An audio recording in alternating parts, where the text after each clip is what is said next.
Hello friends, welcome to my YouTube channel. तो आज हम बनाने वाले हैं front open Anarkali suit. And इसमें जो प्लाजो दिख रही है इसकी वीडियो मैंने पहले ही अपलोड कर दी है चैनल पे, तो आप लोग वहां से चेक कर सकते हैं। काफ़ी आसान तरीके से मैंने बताया हुआ है। तो चलिए वीडियो को स्टार्ट करते हैं और बनाते हैं फ्रंट ओपन अनारकली सूट। तो इसके लिए मैंने पूरी 5 मीटर की साड़ी ली, उसको मैंने साइड में रख दिया है। अभी मैं लाइनिंग का जो फैब्रिक है ये कॉटन का है, इस पर मैं अपर बॉडी पार्ट की कटिंग करूँगी। इसके लिए फैब्रिक को पहले 4 फोल्ड में फोल्ड कर लूँगी। तो मैंने यहाँ पे फोल्ड कर लिया है 4 फोल्ड में। इसके बाद से जो हमारा बॉडी का मेजरमेंट है इस हिसाब से हम कट करेंगे इसको। तो अभी हम 16 इंच पे लेंथ के लिए मार्क कर रहे हैं। मुझे रेडी लेंथ 15 चाहिए, तो 16 इंच पे मार्क कर रही हूँ मैं। एंड इसके बाद मैं ये जो लाइन है इसको सीधी ड्रॉ कर लूँगी। अब मैं शोल्डर ड्रॉ करूँगी। इसके लिए मैंने 6.5 इंच लिया है अपने शोल्डर के लिए। एंड इसके बाद 7 इंच पे मैं मार्क कर रही हूँ आर्म होल के लिए। इसके बाद से मैं आर्म होल पे मार्क करने के बाद से पहले मैं इस लाइन को सीधा कर लूँगी। अब हम चेस्ट के लिए मार्किंग करेंगे। तो मेरा चेस्ट साइज जो है 36 के लिए हम 9 पे मार्क करेंगे। एंड इसके बाद से 1.5 इंच की मार्जिन लेते हुए हम इसको सीधी लाइन ड्रॉ कर देंगे। हम वेस्ट की मार्किंग करेंगे। वेस्ट पे हम 8.5 ले रहे हैं। एंड इसके बाद हम जो लाइन ड्रॉ कर रहे हैं इसको सीधा ड्रॉ कर लेंगे। एंड मार्जिन लेना नहीं भूलेगा। अब हम शोल्डर को डाउन कर रहे हैं हाफ इंच डाउन करने के बाद आर्म होल है उसका हाफ लेंगे। हाफ लेने के बाद से हम वहाँ से कर्व दे देंगे। एंड हाफ इंच इनसाइड की तरफ लेंगे फ्रंट पार्ट के लिए। अब हम नेक की मार्किंग करेंगे। तो हम यहाँ 3 इंच पे मार्क कर रहे हैं नेक के लिए। एंड फ्रंट के लिए मैं 8 इंच पे मार्क कर रही हूँ। मुझे वी शेप देना है यहाँ पे, तो 8 इंच पे मैं पूरा मार्क कर रही हूँ। अब सीधा लाइन ड्रॉ कर देंगे वी शेप में। एंड इसके बाद से मैं जो मेरा बैक का नेक है उसको ड्रॉ कर रही हूँ। तो मैं बैक नेक के लिए 11 इंच डीप ले रही हूँ। एंड इसके बाद से 3 इंच उसका विड्थ है। अब हम इसको स्क्वायर में ही रखेंगे। एंड इसकी डिजाइनिंग हम बाद में बताएंगे। जो हमने ड्रॉ किया है अब हम इसको कट कर लेंगे एकदम जैसा हमने ड्रॉ किया है उसी हिसाब से। तो पहले हम सिर्फ फ्रंट पैनल को कट कर रहे हैं, बैक को नहीं कट कर रहे, क्योंकि हमारा इसमें फ्रंट आर्म होल भी है इसलिए। तो ये देखिए बैक का पार्ट जो है वो हमने कट कर लिया है। अब हम दोनों जो हमारे पार्ट्स हैं फ्रंट और बैक जो है उसको अलग अलग कर लेंगे। अलग अलग करने के बाद से हम फ्रंट की जो हमने आर्म होल को डीप किया था हाफ इंच के करीब में उसको कट कर लेंगे। चलिए हम आर्म होल को कट कर लेते हैं। आर्म होल को कट करने के बाद से जो हमारा बैक का नेक है मैं इस पर अगेन एक बार मार्क कर लूँगी कि हमें कितना चाहिए। पहले तो मैं फ्रंट और बैक इस पर लिख दे रही हूँ ताकि हमें आसानी रहे। अब ये मैं नेक मार्क कर ले रही हूँ 11 इंच पे। अब इसको सीधा ड्रॉ करने के बाद से अब स्ट्रेट कर दूँगी लाइन। एंड इसको भी हम सेम ऐसे ही कट कर लेंगे। कट करने के बाद हम इस पे भी चॉक से जैसे हमने फ्रंट पे लिखा था इस पे भी बैक लिख देंगे ताकि हमें अंदाज़ा रहे। एंड अब ये मेरी जो साड़ी है इसको मैं ओपन करूँगी। ओपन करने के बाद से इसको मैं पहले 2 फोल्ड में करके इसको अच्छे से बिछा लूँगी। और हमें जो हमारा जो सर्कल है उसकी जो लंबाई है हमें चाहिए वो 31 इंच पे चाहिए।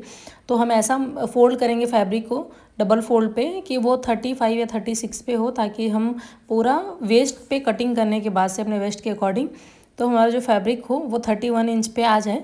तो अभी मैंने जो है फैब्रिक को 2 फोल्ड पे फोल्ड कर लिया है। ये पूरी 5 मीटर की साड़ी थी।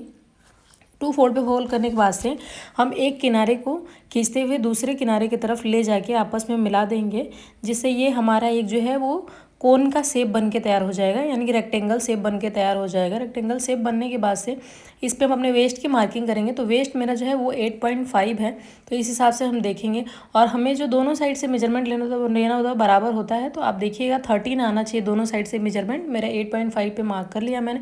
अब इसके बाद से मैं जो मार्किंग करूँगी वो 31 इंच पे करूँगी। मैंने फैब्रिक को ऐसे फोल्ड किया था ताकि मेरा जो फैब्रिक है वो बिल्कुल भी वेस्ट नहीं हो, क्योंकि हमको इसी कपड़े में से अपना दुपट्टा भी बनाना है और स्लीव भी बनानी है। तो यहाँ पे मैंने 31 इंच पे मार्क कर लिया है। मार्क को डार्क करते हुए अब हम यहीं पे कटिंग करेंगे जो हमने मार्क किया है। तो ऊपर हमने वेस्ट के मार्किंग के अकॉर्डिंग कट कर लिया है। आप अपने वेस्ट को मेजर कर लीजिएगा, उसी हिसाब से कट कीजिएगा। नीचे हमने जो सर्कल था उसको भी कट कर लिया है। अब ये जो हमारा सर्कल लगेगा फ्रंट ओपन स्लिट वाला ये हो गया है। ये देखिए हम कैसे इसको जोड़ेंगे ये भी मैं आपको तरीका बता दे रही हूँ। हमको सेंटर से ही फोल्ड करके जोड़ना है पूरे फैब्रिक को। अब चलिए हमारा जो बॉडी पार्ट था उसकी कटिंग कर लेते हैं।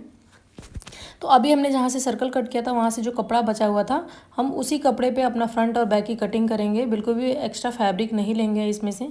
कपड़ा जो बचेगा हम उसको बचा के ही कटिंग करेंगे। तो बचे हुए कपड़े से ये मैंने फ्रंट के पार्ट के लिए जो अपर पार्ट की है उसकी कटिंग कर ली है। सेम ऐसे ही हम बचे हुए कपड़े से ही जो साइड में हमारा फैब्रिक बचा हुआ है इसको फोल्ड करते हुए मैं यहाँ पे बैक जो पार्ट है हमारा उसके लिए भी मेन फैब्रिक की कटिंग कर लूँगी। देखिए ये फैब्रिक फोल्ड करते हुए मैंने बिछा लिया। यहाँ से मेन फैब्रिक के लिए हमें कपड़ा मिल गया अच्छे से। अब हम इसको अच्छे से कट कर लेंगे। कट करने के बाद से अब इसी फैब्रिक में से जो हमारा टेढ़ा जो कपड़ा हुआ है इसको हम सीधा करते हुए अपने स्लीव के लिए फैब्रिक निकाल लेंगे। तो यहाँ से मैंने मार्क करके पूरे स्लीव के लिए कपड़ा निकाल लिया है। अब इसी कपड़े में से हम एडजस्ट करते हुए स्लीव की कटिंग करेंगे। तो इस फैब्रिक को मैंने पहले 4 फोल्ड में फोल्ड किया है, मेजर करते हुए कि कहाँ से हमारी स्लीव की जो लंबाई आ जाएगी। तो स्लीव के लिए मैंने 18 इंच पूरा लिया था। फोल्ड करने के बाद से 16 इंच लिया था। पूरी चौड़ाई उसकी 8 इंच पे आई है और लंबाई जो है 16 इंच पे आया है। देखिए यहाँ से 3 इंच डाउन आ रहा है। ऑलरेडी हमें 3 इंच डाउन आना होता है, इसलिए जो बचा हुआ फैब्रिक है इसको मैंने इधर उधर नहीं किया है। अब इसको मैं सीधा क्रॉस करके मार्क कर ले रही हूँ। यहाँ पे हम स्लीव की गोलाई दे देंगे। गोलाई देने के बाद से हम इसको कट कर लेंगे। अब जो हमारा कलाई है उसकी जो चौड़ाई चाहिए उसी हिसाब से मैंने 6 पे मार्जिन लेते हुए 6 इंच पे इसको मार्क कर लिया है। सीधा लाइन खींचने के बाद से अब हम इसको कट कर लेंगे कैंची से। कट करने के बाद से हम इसको ओपन करेंगे। ओपन करने के बाद से जो हमें फ्रंट में जो डीप करना होता है, फ्रंट में वो 1/2 इंच हमने पहले मार्क कर लिया था। अब हम उसी हिसाब से डीप कर लेंगे अपने फ्रंट। और ये हमारी स्लीव की कटिंग हो गई है। अब हम चलिए जो हमें स्टिचिंग करनी है स्टिचिंग की तरफ चलते हैं। सिलाई करने के लिए पहले हम जो हमारा फ्रंट का पार्ट है उसमें हम जो हमारा राइट साइड है उसको और फ्रंट के राइट साइड को रखते हुए इसको फोल्ड कर लिया है। अब उसको रख दिया मैंने। अब ये जो हमारा बैक का पार्ट है सेम इसको भी हम वैसे ही रखेंगे। तो इस पर हम पहले जो हमें डोरी लगानी है उसके लिए डिजाइनिंग करेंगे। तो पहले मैं मार्क करूँगी। मार्क करने के लिए मैंने ऊपर से 3 इंच पे मार्क किया है एंड इसके बाद से हम दोनों साइड में 1.5 इंच पे मार्क करेंगे। 1.5 इंच पे मार्क करना है। देखिए ऊपर से मैंने 3 इंच पे मार्क किया है, 3 इंच के बाद से मैंने 1.5 इंच पे मार्क किया है। तो इसमें 6 मार्क जो है जो 6 मार्किंग आएगी मेरी। दूसरे साइड में भी सेम मार्क करने पे 6 मार्किंग आएगी और एक मार्किंग हम जो सेंटर है हमारा वहाँ करेंगे। तो पूरे वीडियो में आप लोग अच्छे से देख लीजिए मैं कैसे मार्क कर रही हूँ।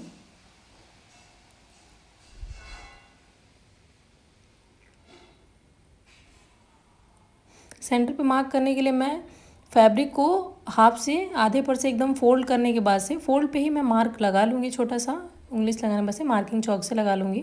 अब ये हमारी जो है वो पूरे बैक पे मार्क लग गया है। अब जो हमारा फ्रंट का है उसको हमने सिल लिया था नेक पे और आर्म होल की तरफ से। तो इसको कट कर लेंगे। कट करने के बाद से इस पर जो हमारा फोल्ड होने वाला एरिया है वहाँ पे हम छोटे छोटे कट्स लगाएंगे। देखिए मैं कैसे छोटे छोटे कट्स लगा रही हूँ। आराम से सेम वैसे ही हमें छोटे छोटे कट्स लगाने हैं ताकि जो ईजिली है कपड़ा है हमारा वो पलट जाए और उसमें कोई झोल नहीं आए।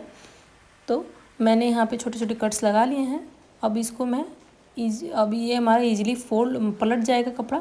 हमने इसको देखिए ईजिली इसको पलट लिया है। इस पर हमें लेस लगानी है तो अभी हम इस पर कुछ नहीं करेंगे, सिर्फ एक ऊपर से सिलाई लगा देंगे ताकि जो हमारा नेक है वो फिनिशिंग दिखे।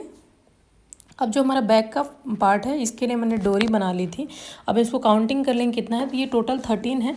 अब 13 जो है हम जो हमने डोरी बनाई है उस पर 2-2 इंच पे हम मार्क 2-2 इंच का हम पीस जो टुकड़ा जो है वो कट कर लेंगे 2 इंच पे। तो हमें 13 जो पीसेस हैं वो कट करनी है डोरी की इस पर लगाने के लिए। तो मैं एक एक करके 13 जो है वो डोरी पे लगाने के लिए कट कर लूँगी।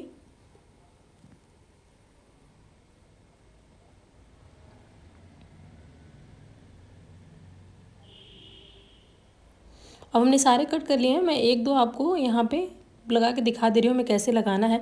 तो जो हमें लगानी है डोरी के लिए जो वो उसको अंदर की तरफ से लगाना है, बाहर की तरफ से नहीं लगाना। लाइनिंग में लगाना है इसलिए अंदर की तरफ से लगाना है। ये हमने पूरा अटैच कर लिया अंदर की तरफ से। अब इसको लाइनिंग पर रखते हुए हम सीधी मेन फैब्रिक को सीधी तरफ से रखेंगे और जो हमारा बैक का पार्ट है यानी लाइनिंग का कपड़ा है उसको हम उल्टी तरफ से रखेंगे। जिस साइड से हमने अटैच किया था उसको हम पलट के लगाएंगे, उसको हम ऊपर की तरफ नहीं रखेंगे। अब चलिए हम इस पर एक सिलाई लगा लेते हैं। इसके लिए मैं यहाँ पे पिन लगा रही हूँ ताकि हमारा फैब्रिक इधर उधर नहीं हो। पिन लगाने के बाद मैं इस पर आपको सिलाई लगा के दिखा रही हूँ। सिलाई हमने लगा दी है। अब साइड साइड से पूरी फैब्रिक को हम कट कर लेंगे और जो भी हमने डिज़ाइन बनाई थी, जो हमने डोरी लगाने के लिए बनाया हुआ है पॉइंट, उसको हम अंदर की तरफ से रखेंगे, बाहर की तरफ से नहीं रखेंगे। अभी मैं इसको पलट के दिखा रही हूँ। डोरी जो है वो डोरी लगाने वाला जो पॉइंट है वो अपने आप ही बाहर की तरफ आ जाएगा। इसलिए उसको पलट के रखना है मेन फैब्रिक पे ताकि जब हम फैब्रिक को पलटें तो बिल्कुल भी हमारा डोरी जो है वो गलत तरीके से नहीं आए जो हमने लगाया है पॉइंट। अब इसको पलट के मैं आप लोग को दिखा रही हूँ। देखिए पूरी सिलाई लगाने के बाद से पलटने के बाद से जो हमारा डोरी लगाने वाला हिस्सा है वो बाहर की तरफ आ गया है। आप लोगों को भी सेम ऐसे ही सिलना है, बिल्कुल भी मिस्टेक नहीं करना, इसलिए वीडियो को पूरा देखिएगा। अब हमने ऊपर से एक सिलाई लगाई ताकि फिनिशिंग आ जाए। ये हमारा फ्रंट का पार्ट है, इस पर मैं सेंटर का मार्क कर रही हूँ क्योंकि हमें लेस लगानी है इसलिए। तो अभी हम जो हमारी लेस है इसको हम कैसे अटैच करेंगे मैं दिखा रही हूँ। ऊपर से नेक से लाते हुए नीचे की तरफ हमें 1 इंच छोड़ते हुए पूरा नीचे हमने जो अपना सर्कल कट किया था 31 इंच का उसी हिसाब से मार्क करेंगे। और बैक के नेक पे हम जैसे स्क्वायर शेप है एकदम वैसे ही नेक पे मार्क करेंगे। अब ये देखिए हमारी जो 31 इंच पे हमने हाफ सर्कल कट किया था उसको मार्क कर लिया है। ये बैक में हमने जो लेस है उसको अटैच कर लिया है। फ्रंट में देखिए 1 इंच छोड़ते हुए मैंने पूरा 31 इंच बाहर की तरफ लेस छोड़ते हुए पूरा वी शेप में अटैच कर लिया है। अब जो हमारा दोनों फ्रंट का फैब्रिक है बैक का है उस पर उसके शोल्डर को हम आपस में ज्वाइंट कर देंगे। स्लीव लेंगे, स्लीव पे हम जो हमारी कलाई का हिस्सा है उस पर हम लेस लगाएंगे जैसे हमने नेक पे लगाया था सेम वही लेस दोनों तरफ से हम पलट के सिल लेंगे। सिलने के बाद से हमने शोल्डर को ज्वाइंट कर लिया था। शोल्डर ज्वाइंट करने के बाद से लेस हमने स्लीव पे लगा दी थी। अब जो हमारी स्लीव है इसको हम दोनों साइड से फैब्रिक में जो हमारा बॉडी पार्ट है उसमें हम ज्वाइंट कर देंगे। देखिए मैं आपको दिखा दे रही हूँ, फ्रंट का हिस्सा फ्रंट में और बैक का हिस्सा बैक में ही होना चाहिए। हमने स्लीव को ज्वाइंट कर लिया है अच्छे से। अब हम इस पर हमारी जो फिटिंग की मार्किंग है जो हम अपने साइज़ के हिसाब से, यानी कि जो मेरा चेस्ट साइज़ है वो 36 है, वेस्ट का है वो 33 है, तो इस हिसाब से जो हमने लूजिंग ली थी 1.5 इंच की, 1.5 इंच बाहर की तरफ से मार्क करते हुए हम इसको सीधा लाइन दे देंगे। और स्लीव पे भी हमने 1.5 इंच की ही मार्किंग जो मार्जिन है लूजिंग ने वो रखी थी, तो उस वहाँ भी हम 1.5 इंच की मार्किंग कर लेंगे। अगर आप कटिंग अच्छे से करते हैं तो फिटिंग के टाइम में बिल्कुल भी इशू नहीं आएगा। जितना हम लूजिंग का फैब्रिक छोड़ेंगे सिर्फ उतना ही हमें बाहर से मार्क करके और सिल देने पे हमारी जो फिटिंग है वो अपने आप बराबर आ जाएगी। तो इसलिए कटिंग करते हुए इतना ध्यान रखें कि आपका जो साइज़ है उसकी परफेक्ट मेजरमेंट लें और उसमें जो लूजिंग है वो आप कितना ले रहे हैं इस बात का ध्यान रखते हुए बाद में जब फिटिंग की सिलाई लगाएं तो आप उतना लूजिंग को साइड में छोड़ते हुए ही सिलाई लगाएं। तो हमने इस हिसाब से 1.5 इंच पे देखिए पूरा मार्क कर लिया है। अब हम फिटिंग की जो सिलाई है उसको भी लगा लेंगे। फिटिंग की सिलाई लगाने के बाद मैं आपको फैब्रिक को पलट के दिखाती हूँ। ये पूरे मेरे साइज़ के अकॉर्डिंग आ गया है। अब हमने जो हाफ सर्कल कट किया था, यानी कि जो सर्कल हमने कट किया था फैब्रिक से अपने, अब उसको हम इस साइड से रखेंगे। जो हमारा ओपन साइड था सर्कल का उसको हम सेंटर में रखते हुए ज्वाइन करेंगे। एक साइड से लेके जाएंगे और दूसरे साइड सेंटर में आते हुए ज्वाइन करेंगे। और जो हमारा ओपन वाला हिस्सा है ये जो लेस है उस पर आप अटैच कर देंगे तो हमारा जो डिज़ाइन है वो कंप्लीट हो जाएगा। तो सेम देखिए मैंने पूरे ही सर्कल को ज्वाइन कर दिया है और लेस को ऊपर से फोल्ड करते हुए अटैच कर दिया है। फोल्ड करने के लिए आप 1 इंच ले सकते हैं, आप हाफ इंच ले सकते हैं। जितना आपने सर्कल कट किया है आपका जो फैब्रिक एक्स्ट्रा बचता है उससे आपको अंदाज़ा लग जाएगा। आप एक बार पिनअप करके ही स्टिचिंग करिएगा आराम से। अब मैं पूरे कपड़े को पलट दे रही हूँ। देखिए कितने अच्छे से हमारा जो ड्रेस है सूट है वो बन के तैयार हो गया है। बस इसमें बाकी है नीचे से हाफ इंच के करीब में मोड़ना। तो मोड़ने के लिए सर्कल जो कट करते हैं उसको मोड़ने का मैं एक हैक बता रही हूँ, ट्रिक बता रही हूँ आपको कि इसको 2 बार में मोड़ें, एक बार में बिल्कुल नहीं मोड़ें। पहले एक सिलाई लगाएं फिर दूसरी सिलाई लगाएं ताकि जो हमारा सर्कल है वो बिल्कुल भी टेढ़ा मेढ़ा नहीं होगा। अब मैंने इसके लिए डोरी ली है, डोरी को मैं फोल्ड में आपको इंच में बता रही हूँ 23 है 4 फोल्ड में। तो इस हिसाब से अब ये आप अपने मेजरमेंट 4 के हिसाब से निकाल लीजिएगा। इतनी लंबी डोरी बनानी है। मुझे इसमें लटकन नहीं लगाना इसलिए मैंने नहीं लगाया है। इसको क्रिस क्रॉस करके देखिए मैं इसमें अटैच कर दे रही हूँ। काफ़ी प्यारा लुक आने वाला है। अगर आप लोग को आज का वीडियो अच्छा लगा हो तो चैनल को सब्सक्राइब कर लीजिएगा और मेरे वीडियो को देखते रहिएगा। काफ़ी सारी इंटरेस्टिंग वीडियोज़ आने वाली हैं। Thanks for watching.